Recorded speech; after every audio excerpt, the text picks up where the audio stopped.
शुरू अल्लाह का नाम लेकर जो बड़ा मेहरबान निहायत रहम वाला है। अस्सलामुअलैकुम वरहमतुल्लाहि वबरकातुहू। और जब हमने मूसा से 40 रात का वादा किया तो तुमने उनके पीछे बछड़े को माबूद मुकर्रर कर लिया और तुम जुल्म कर रहे थे। सुबहान अल्लाह। प्यारे मुसलमानों, अल्लाह ताला हमें रोज़ कुरान पाक की तिलावत और तर्जमे के साथ सुनकर उस पर अमल करने की तौफीक अता फ़रमाए।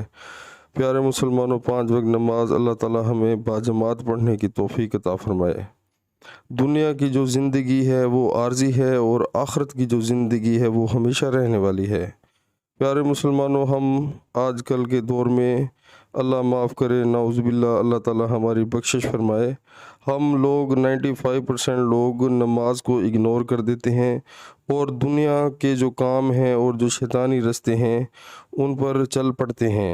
यानी कि हम जितने भी अपने दिन के टाइम हैं, अगर कोई जॉब कर रहा है या जितने भी हम कोई किसी ने रेडी लगाई हुई है या कोई भी यानी कि कोई स्कूल में बैठ के पढ़ रहा है या जितने भी हमारे दुनियावी मामलात हैं, हम समझते हैं कि हम ये अगर नहीं करेंगे तो हमारा बहुत नुकसान हो जाएगा और हम नमाज को छोड़ देते हैं, इग्नोर कर देते हैं।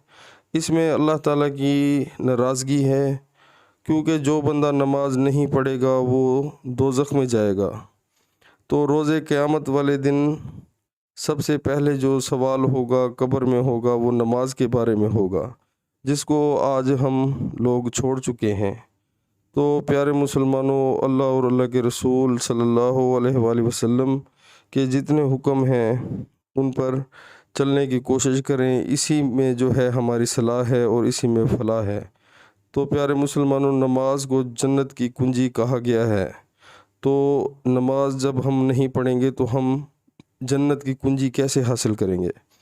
प्यारे मुसलमानों, मेरी हर वीडियो में ये रिक्वेस्ट होती है कि जैसे ही अज़ान का टाइम हो तो सारे काम दुनिया के छोड़ के 10-15 मिनट लगते हैं तो अल्लाह के आगे झुक जाया करो।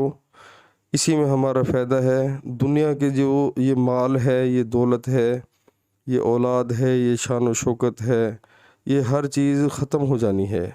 हमें सच्चे दिल से सोचना चाहिए कि हम जो है इसको क्यों इग्नोर कर देते हैं। प्यारे मुसलमानों, इस पर अमल करें, इंशाअल्लाह बहुत फ़ायदा होगा। अस्सलामु अलैकुम वरहमतुल्लाहि वबरकातुहू।